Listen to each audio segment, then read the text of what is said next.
of you. By now, you have learned all the main uses of the imperfeito, or mainly pretérito imperfeito do indicativo, and a lot in details such as storytelling, how to describe scenes and people in the past, how to talk about your age, the weather, and actions that were repeated or habitual in the past. But there's still one last detail we haven't explored.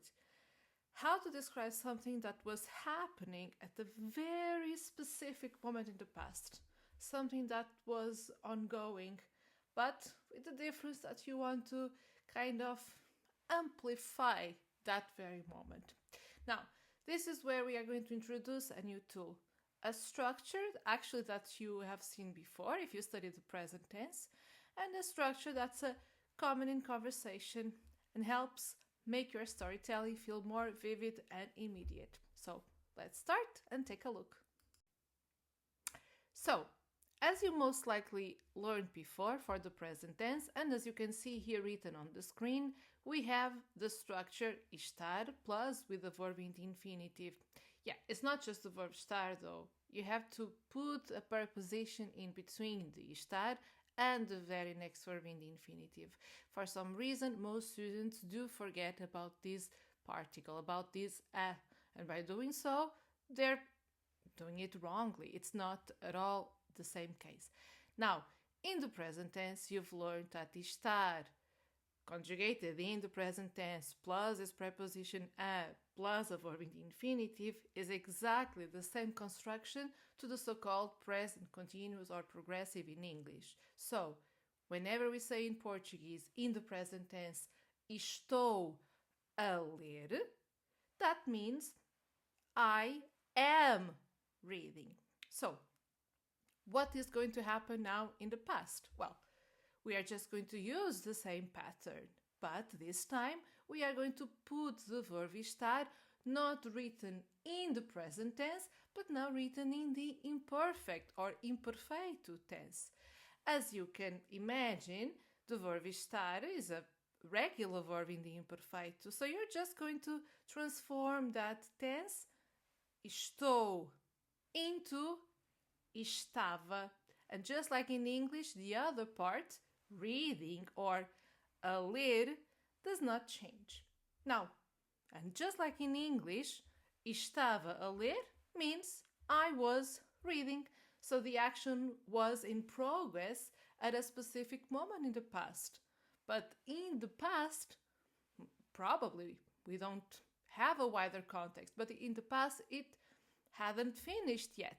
Now, in both languages, this is especially useful when you want to describe what was going on in the background of a story or during a conversation, because just like English, it's going to add movement, atmosphere, flow, and just a quick reminder, this construction, okay, estar a plus a verb in the infinitive, most likely, as you know by now, is typically used in European Portuguese, okay? In Brazilian Portuguese, it's a little bit different, but for the purpose of this course, I'm not going to be discussing Brazilian Portuguese. Now, very simple, just like in English, you're going to use this structure when you need to describe an action that was precisely ongoing in the past. And this is a form you will use in the Portuguese from Portugal. Now, let's see a little bit more. Let's now look at some examples. In all of these, we are using estar in the imperfect to describe what was happening, what was already in progress, when, especially, something else occurred. Now, this is particularly important because in all these examples, we are using both past tenses. Using the format that you are studying now, we are using the imperfect, estar in the imperfect plus a verb in the infinitive. Remember that what is important is the structure, and then the verb estar in the imperfect. You will see in these examples that the action that interrupts the background scenario will be written in the PPS, pretérito perfeito simples. But let's see the example. The first one. Estava a chover quando saí de casa. So, it was raining when I left the house. Now, what is important here for you to know is that the rain was already happening. The rain is this background scenario, is the detail, the painting in the story. Okay? And then the main character in the past, I left. Again, this structure is used for particularly this, describing background action, what was going on around you or what you were doing or what, of course, someone else was doing when something else happened, and we get the feeling that this other thing interrupts the main course, the main event. Now, you can also switch the order of sentence, and honestly, just like English, the meaning stays the same. So either you can say estava a chover quando saí de casa, or you can say quando saí de casa estava a chover, which just means when I left the house, it was raining. You will see that each example on this slide follows the same pattern. An action in progress using estar a plus infinitive, then followed by a completed action in the past. All of them.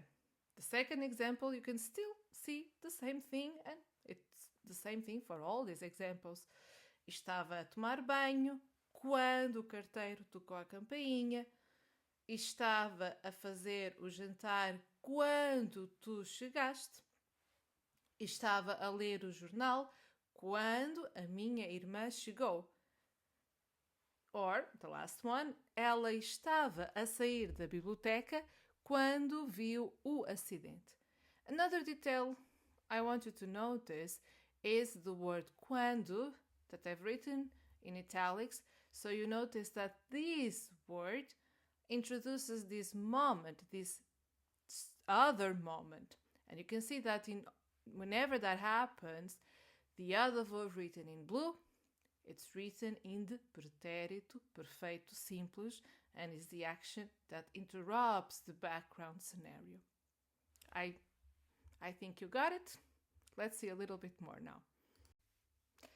By now, most likely you have noticed the following.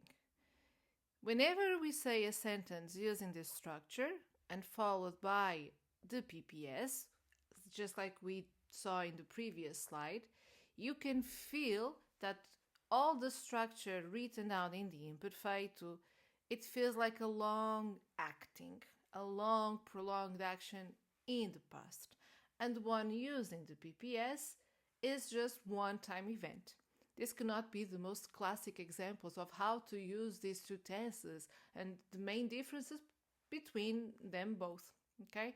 Now, you will see again that there is one particular word that I just called your attention for in the previous slide, which is the word quando. Now, the word quando, as I just told you, can either be placed in the middle of the sentence, introducing the PPS, this one-time event, but can also be introduced right at the beginning of the sentence, and you can still keep using the same pattern, okay? This is really used in everyday language, especially in oral speech, okay? Now, in the next slides, I will be introducing another concept, which is, let's say, a little bit more literary. But sometimes you can also question yourself what is happening. You will see what this is. But before I do, I have to tell you that many students feel a little bit puzzled whenever they should be using this structure, estar a plus another verb, or they just should use the imperfeito all alone. Don't overthink about this. Remember, this is again very much like English. Anytime you want to say, I was doing something when another something happened. This part of the sentence I was doing, use this structure.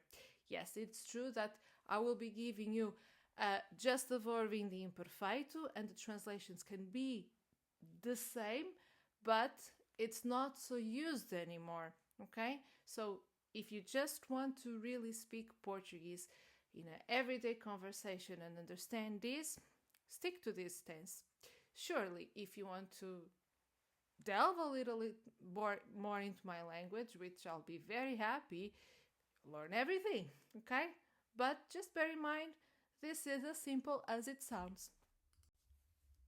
Now, in this short dialogue between Joana and Diogo, we focus on the use of that structure, okay? Written, of course, again in the imperfect to describe actions that were in progress in the past. The main goal of this dialogue is that you can understand a wider context, okay? And let's see. So I'm going to start reading the text. I will try to analyze it briefly, mainly calling your attention for the verbs that are in the imperfeito, and then mainly for the structure that we are studying right now, that you can see it's already in bold. But let's see now a little bit more in detail. So, dois amigos falam ao telefone. Sim? Olá, Joana. Já estavas de pé? Olá, Diogo. Tudo bem contigo? O que se passa? Liguei-te há uns minutos, mas não atendeste. Deve ter sido porque estava a lavar a louça nessa altura. Nem ouvi o telemóvel tocar. Let's stop now. Now, I want us to really notice the verbs that you can find written in the imperfeito. We start right at the beginning, okay? Diogo asks Joana, já estavas de pé? So estavas is written in the imperfeito. Estar de pé means to be on your foot, but this is a literal translation. It just means to be awake, to be stood up, okay? Woken up. That is the idea, okay? So were you already awake? I know this is a strange construction, but we can ask people this, okay? Now, já estavas de pé.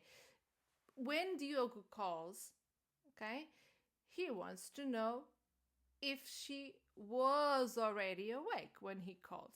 The weird construction is logical this one, because if Joana answers the phone, most likely she is indeed awake. But again, this is a more idiomatic use. Now, then Joana asks, how are you? What's going on? And then he uses the PPS. Okay, for the method I'll be underlining in blue here. And he says, liguei-te há uns minutos, mas não atendeste. So, I've called him minutes ago, but you didn't pick up the phone. By the way, Diego is a little bit weird. But again, that's not the most important thing. Then Joana says, deve ter sido, it must have been because, and now she uses this structure, okay, which is the main core of the lesson here. Estava a lavar a louça nessa altura. So, I was washing the dishes. That's what she's saying here. Estava a lavar a louça nessa altura. Altura is at that moment in time. And then she says, nem ouvi o telemóvel tocar. I did not hear at all the phone ringing. Okay, now focus again on estava a lavar and ask yourself, why is estava a lavar and not lavava? Could we use both? Let's see the answers later on, okay? But these are just some questions I would like you to ask yourself. Now, let's continue. Diogo says, voltei a tentar e nada. Estavas a ignorar-me? Nada disso. Depois fui dar uma volta com a gata e deixei o telemóvel em casa. Estava a fechar a porta quando me lembrei, mas já era tarde. Ah, está bem. Olha, estava a pensar em irmos almoçar a algum lado. Está sol e apetece-me estar na rua. Que dizes? Boa ideia. Por acaso, também estava a pensar nisso. Tiveste um timing perfeito. Então combinamos no sítio do costume? Combinado. Até já. Okay, so let's see the dynamics here again on this part. Joanna says, depois fui. Okay, so, sorry, actually Diogo says, I tried again and nothing. Were you ignoring me? So, he just tried one time, okay? And Joanna did not answer. Diogo then uses again the imperfeito with estavas a ignorar-me. So we are going back to that moment specifically in time. Were you ignoring when I called you? We don't have the sentence written, but that is the main idea as well. Joanna says, no, not at all. Okay, nothing like that. Then I went for a walk with my cat and I left the phone at home. Now, this is all written in the PPS because it's just, again, one-time event. You don't picture this happening in the story. These actions are concluded. Remember, okay, that Joanna is now talking about in the past about actions that were completed in the past as well. And now she's going to amplify a specific moment when Diogo called and when she went out for a walk with her cat. Because then she says, estava a fechar a porta, and you can see now the word quando, okay? And again, the PPS, okay? So I was closing the door when I remembered, but it was too late. Mas já era tarde. And again, era written in the imperfeito. Why? Pause this video and answer yourself. Why? Well, it is written in the imperfeito. Actually, you can find many reasons here. Either because it was late, there's this feeling of time, and we use the imperfeito to talk about time in the past, sure. But there's also the description of that moment in time. It was late when that happened, okay? Same feeling. Now, Diogo then says, estava a pensar. So, again, that's what he was thinking. And that's what he says. Look, I was thinking about going for lunch somewhere. And then he says things in the present. That's the story happening now. Está sol e apetece-me estar na rua. It's sunny and I feel like being outside. Remember, this is a dialogue. Let's pretend it's happening right now, okay? Hence the tenses in the present. He asks her what she thinks of that, and she says that's a good idea, and actually, I was also thinking about that. And then you had a perfect timing when you called, okay? Again, it's done, okay? Past tense. Tiveste timing perfeito. Yes, we can also use certain English words, timing. This is one example. Now, pause this video, read this dialogue for you, and ask yourself, why are certain things written in the imperfeito? Why are others using the formula estar a plus a verb in the infinitive? And why are certain verbs also written in the PPS? Okay? That is a good exercise for you to feel the context. Eventually, you will see that the imperfeito can also be used to focus on a particular moment without necessarily having to use the structure we have been discussing, and this without meaning being changed. As in the examples below, we could have estava a lavar a louça or eu lavava a louça. And honestly, the translation is just the same. In both scenarios, I was doing the dishes. Now, what's the main difference? Well, the first thing to realize is that this form, eu lavava a louça, is used less and less in everyday informal language. Instead, people are increasingly opting for the formula there. Eu estava a lavar a louça. Now, when should you use one or the other? Surely, if you want to sound a little bit more formal and more poetic and more literary, maybe you can use the second formula. Eu lavava a louça. As you can see right next to it, just using the imperfeito, not within the structure, this sounds more neutral or general and can sound more habitual or descriptive. Okay. When we use estar a mais infinitivo or plus infinitivo, you will be highlighting the exact moment something was happening. And because of that, we feel it as more vivid, more situational. It focuses on the action in progress, and this structure creates a sense of immediacy or involvement in the moment. Now, I don't have these examples written, but hear me out. If I say, eu estava a lavar a louça quando o telefone tocou, which is I was washing, doing the dishes when the phone rang. This action of doing the dishes was happening right at the moment something else occurred. It's specific.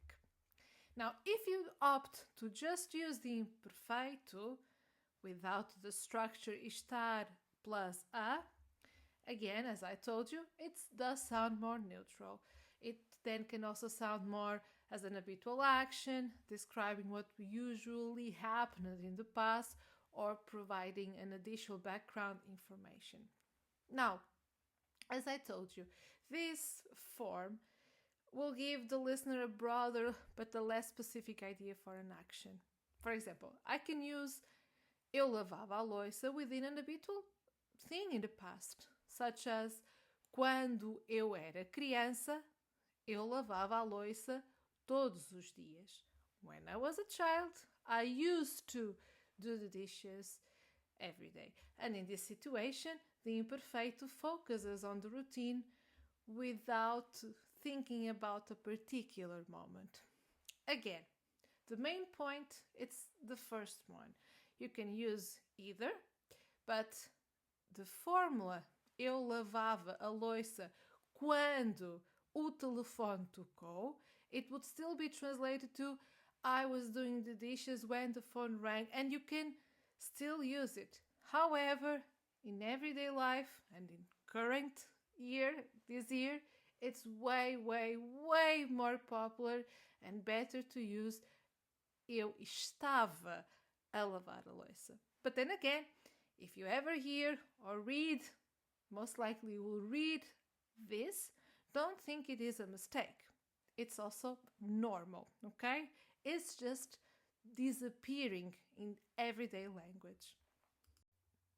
So here we can see more examples. Again, and very often, both options are possible, and the meaning, like we were seeing, is quite similar. Again, we were just seeing that eu estava a lavar a louça or eu lavava a louça is pretty much the same, okay? Now, in the examples that we have here, it's very similar, just the same, okay? If I say estava a escrever o texto, or just estava a escrever, the feeling is that we can almost see the action happening. The person was really in the middle of something, okay? He was really writing the text when he remembered something, okay? Now, if we just say escrevia o texto, yeah, that also works. The difference again is that it sounds a bit less focused on the exact moment. Again, it could feel more like background information. So, to sum up, both are grammatically correct. So, fine for you if you use both. However, estar a plus infinitivo is more precise. It's more vivid. Again, the simple imperfeito, in this case with escrevia, is more neutral and often sounds more habitual or descriptive. And in everyday Portuguese, especially in European Portuguese, we use estar a plus a verb in infinitive a lot when we want to show that something was happening right then. So picture the image I have placed over here for you to understand that this is what was happening at that very moment. So, again, estava a escrever o texto sounds as an action in progress. Okay? And escrevia o texto, well, sounds more like less focus on the process, still correct, but not as used now. To sum up, here are some of the differences again, okay? So look at this main form with the imperfeito of the main verb. And we have the example of only eu lia. Just below, we have the formula with estar a plus infinitivo, which is eu estava a ler. Again, both depending on the context, but both can be I was reading. Now, the first one sounds more literary or descriptive. Yes, it's not used so much now in everyday language, as I have been telling you. And eu estava a ler is way, way more normal. However, if your main goal is to really learn Portuguese, and why not even learn some literature and read certain books, this is something that you might hear and read.